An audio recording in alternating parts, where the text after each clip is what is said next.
ಕಷ್ಟ ಅಂತ ಅನಿಸಲಿಲ್ಲ. ಯಾವುದಾದ್ರೂ ಒಬ್ಬ ಅಕಾಡೆಮಿ ಅಧ್ಯಕ್ಷರು ತೆಗಿಬೇಕಂದ್ರೆ ಇದರಿಂದ ದೊಡ್ಡ ರಾಜಕೀಯ ಶಕ್ತಿಗಳಿರುತ್ತೆ. ರಾಜಕೀಯ ಬಗ್ಗೆ ತಾವು ನನಗೆ ರಾಜಕೀಯ ಶಕ್ತಿ ಸಿದ್ದರಾಮಯ್ಯ ಸಾಹೇಬರು ಇಂಥವ್ರೇನು ನನ್ನ ಮೇಲೆ ಗುಬ್ಬಿ ನನ್ನ ಮೇಲೆ ಬ್ರಹ್ಮಾಸ್ತ್ರ ಅವರು ಪ್ರಯೋಗ ಮಾಡಬೇಕು ಅಂದ್ರೆ ಅದ್ರ ಹಿಂದೆ ಯಾರೋ ಕಾಣದ ಕೈಗಳು, ನಮ್ಮ ಸಮುದಾಯದ ಲಾಬಿ ಮಾಡುವಂಥವ್ರು, ರಾಜಕೀಯವಾಗಿ ಎಮರ್ಜ್ ಆಗುವಂಥವ್ರು, ಇವನ ಹೆಸರು ಮಾಡ್ತಾ ಇದ್ದಾನೆ, ನಾಳೆ ಇವನೆಲ್ಲಿ ರಾಜಕೀಯಕ್ಕೆ ಬರ್ತಾನೋ ಅಥವಾ ಇವನೆಲ್ಲಿ ಒಳ್ಳೆ ಹೆಸರು ಮಾಡಿ ಸಮಾಜದಲ್ಲಿ ಇವ್ನು ನಿಂತ್ಕೊಂಡ್ರೆ ನಮ್ಮಂಥವ್ರಿಗೆ ಇಲ್ಲಿ ನಷ್ಟ ಆಗುತ್ತದನ್ನ ಕಾಣದ ಕೈಗಳು ಕೆಲಸ ಮಾಡಿರ್ತವೆ. ವಾಸ್ತವವಾಗಿ ಸೇವಾಲಾಲ ಪ್ರಶಸ್ತಿಯಿಂದ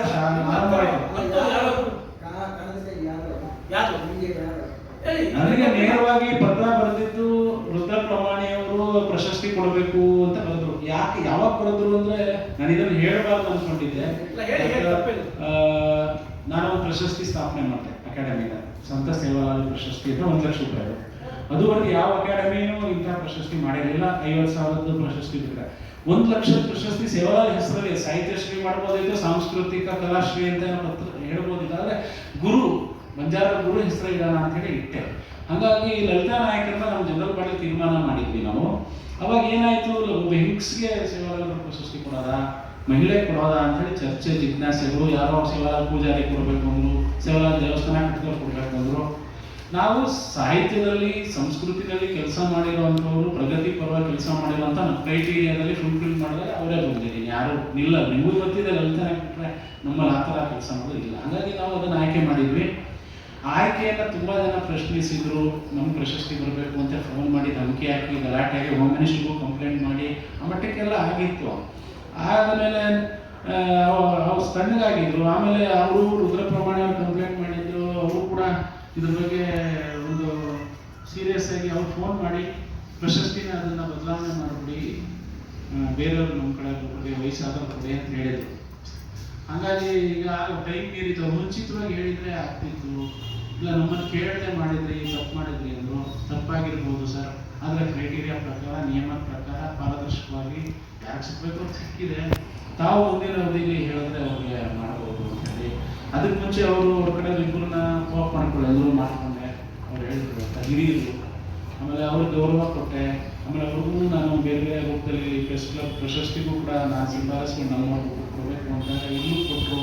ಈ ಥರದ್ದೆಲ್ಲ ಚೆನ್ನಾಗೇ ಇದ್ವಿ ನಾವು. ಅವ್ರಿಗೆ ಯಾರೋ ನನಗೆ ಬರಬೇಕಿತ್ತು ಪ್ರಶಸ್ತಿ ಅನ್ನೋರು, ಸಿಗಲಿಲ್ಲ ನಮಗೆ, ಫಸ್ಟ್ ಪ್ರಶಸ್ತಿ ನಾವೇ ತಗೋಬೇಕಿತ್ತು ಅನ್ನೋಂಥ ಕಾಣದ ಕೈಗಳು ಅವರನ್ನು ಕುಸಲಾಯಿಸಿ ಅವರಿಂದ ಪತ್ರ ಬರೆಸಿದ್ರು. ಅವರು ಕೆ ರೂಪ್ಲಾ ನಾಯಕ್ ಅನ್ನೋರು ರಿಟೈರ್ಡ್ ಎಂಪ್ಲಾಯಿ, 3 ವರ್ಷ. ಅವರು ಸಾಹಿತ್ಯದಲ್ಲಿಲ್ಲ ಸಂಸ್ಕೃತಿ. ಹೀಗಾಗಿ ಅವ್ರು ಕೊಡೋಕ್ಕೆ ಅವ್ರು ಮುಂಚೆ ಹೇಳಿದ್ರೆ ಕೊಡ್ಬೋದಿತ್ತೇನೋ, ಹಾಗಾಗಿ ಕೊಡೋಕ್ಕಾಗಿರಲಿಲ್ಲ. ಆ ಥರದ ಸ್ವಲ್ಪ ಅವರಿಗೆಲ್ಲ ನನ್ನ ಮೇಲೆ ಸಿಟ್ಟಿತ್ತು. ಅವರೆಲ್ಲ ಪತ್ರ ಬರೆದು ಇವರು ಎಂಪ್ಲಾಯ್ ಕೊಡಬಾರ್ದು, ನಿಯಮ ಇದೆ, ರೂಲ್ ಇದೆ ಅಂತ ಎಲ್ಲ ಹೇಳಿದ್ರು. ಇದುವರೆಗೆ ನಿಮ್ಮದು GS ಗುರುರಪ್ಪ ಅವರಿಂದ ಹಿಡಿದು ಕಳೆದ ಬಾರಿ ಮಾಲಗತ್ತಿ ಅವರಿಂದ ವಸಂತ್ ಕುಮಾರ್ ಇದ್ರು, ಸಾಕಷ್ಟು ದಿಗ್ಗಜ ಸಾಹಿತಿಗಳು, ಕಂಬಾರು, ಸಿದ್ಧಲಿಂಗಯ್ಯ, ಬರಗೂರ್ಕಪ್ಪರೆಲ್ಲ ಎಂಪ್ಲಾಯ್ ಇದ್ದಾರೆ. ಇವಾಗಲೂ ಎಲ್ಲ ಅಕಾಡೆಮಿ 4 ಜನ ಎಂಪ್ಲಾಯ್ ಇದ್ದಾರೆ. ಹಾಗಾಗಿ ಏನೇನು ಸಮಸ್ಯೆ ಅಲ್ಲ ನನಗೆ. ಆದರೆ ಅವ್ರು ಬರೆದಿದ್ರು, ಸರ್ಕಾರಕ್ಕೆ ಹೋಗಿತ್ತು, ಅದೇನು ನಿರ್ಣಯ ಆಗಿರಲಿಲ್ಲ. ಈಗ 1 ವರ್ಷದಿಂದ ನಡೀತಾನೆ ಇತ್ತು. ರುದ್ರ ಪ್ರಮಾಣಿ ಅವರು ಮಾಡಿದಾರೋ, ಅವರಿಂದ ಈಗ ಕೆಲವರು ಸಾಮಾಜಿಕ ಗುತ್ತಿಗೆ ತಗೊಂಡಿದ್ದೀವಿ ನಾವು ಸಮಾಜ ಅಂತ ಒಂದಷ್ಟು ಜನ ಓಡಾಡ್ತಿರ್ತಾರೆ. ಅವ್ರಿಗೆ ನಾನು ಕಂಪ್ಯೂಟರ್ ಥರ ಕಂಡಿರ್ಬೋದು. ಯಾವಾಗಲೂ ನೋಡಿ ಮಹಾತ್ಮ ಗಾಂಧೀಜಿಯವರು ಅವರಿಂದ ಹೇಳೋಕ್ಕಿಂತ ಮುಂಚೆ ಯಾರು ಒಬ್ಬರು ಬೈತಾ ಇಲ್ಲ ಅಂದರೆ ಅವ್ರೇನು ಕೆಲಸ ಮಾಡ್ತಾ ಇಲ್ಲ ಅಂತ, ಬೈತಾ ಇದ್ದಾರೆ ಅಂದ್ರೆ ಏನೋ ಒಂದಿಷ್ಟು ಮಾಡ್ತಾ ಇದ್ದಾರೆ ಅಂತ, ಅಟ್ಯಾಕ್ ಮಾಡ್ತಾ ಇದ್ದಾರೆ ತುಂಬ ಚೆನ್ನಾಗಿ ಮಾಡ್ತೀವಿ, ಮರ್ಡರ್ ಮಾಡೋ ಮಟ್ಟಿಗೆ ಹೋಗ್ತಾರೆ ಅಂದ್ರೆ ತುಂಬ ಎತ್ತರ ಕೆಲಸ ಮಾಡಿದ್ದಾರೆ ಅಂತ. ಮಹಾತ್ಮ ಗಾಂಧೀಜಿಯವ್ರ ಕತೆ ಗೊತ್ತು, ಅಂಬೇಡ್ಕರ್ ಅವ್ರ ಕತೆ ಗೊತ್ತು, ಎಲ್ಲ ಇವತ್ತು ಕೊಲೆ ಆಗಿರುವಂಥವ್ರು. ಆ ಥರದಲ್ಲಿ ನನಗೂ ಇದು ಟಾರ್ಗೆಟ್ ಆಗಿದೆ. ಈ ಥರದಲ್ಲಿ ಸರ್ ನಿಮ್ಮ ಬೇಡಿಕೆ ಏನು ಸರ್? ಸಿದ್ದರಾಮಯ್ಯ ಸಾಹೇಬರ ಗಮನಕ್ಕೆ ಹೋಗಿಲ್ಲ ಈ ಥರದ್ದು ನಾನು ಮಾಡಿರೋ ಕೆಲಸ ಆಗಲಿ. ಸರ್ ಫೇಸ್ಬುಕ್ ಎಲ್ಲ ನೀವು ನೋಡಿದ್ರಿ, ಇವಾಗ ನಿಮ್ಮ ಗಮನಕ್ಕೆ ಹೋಗ್ಬೇಕು ಅಂತಾನೆ ನಾನು ಈ ಪ್ರೆಸ್ ಮೀಟ್ ಮಾಡ್ತಾ ಇರೋರು. ಬನ್ನಿ ಸರ್. ಈಗ ನಮ್ಮಲ್ಲಿ ಹೆಸರು ಹೇಳಂಗಿಲ್ಲ ನಾನು. ನಂದು ಉದ್ದೇಶ ಇವತ್ತು ಏನು ಕಾಂಟ್ರವರ್ಸಿ ಮಾಡಬಾರದು. ಹೇಳಿ ಹೆಸರು ಹೇಳಿ. ಸಿದ್ದರಾಮಯ್ಯ ಹತ್ತಿರದ ನಮ್ಮ ಸಮುದಾಯದಲ್ಲಿ ಇರೋದು ಅನಂತ ನಾಯಕ್ ತರದವ್ರು ಇರ್ತಾರೆ. ಕೆಲವರು ನಾನು ಪಕ್ಷದ ಪರವಾಗಿ ಮಾತಾಡ್ತಾ ಇಲ್ಲ ಅಂತ ಕೆಲವರು ಏನೋ ಹೇಳಿರ್ಬೋದು.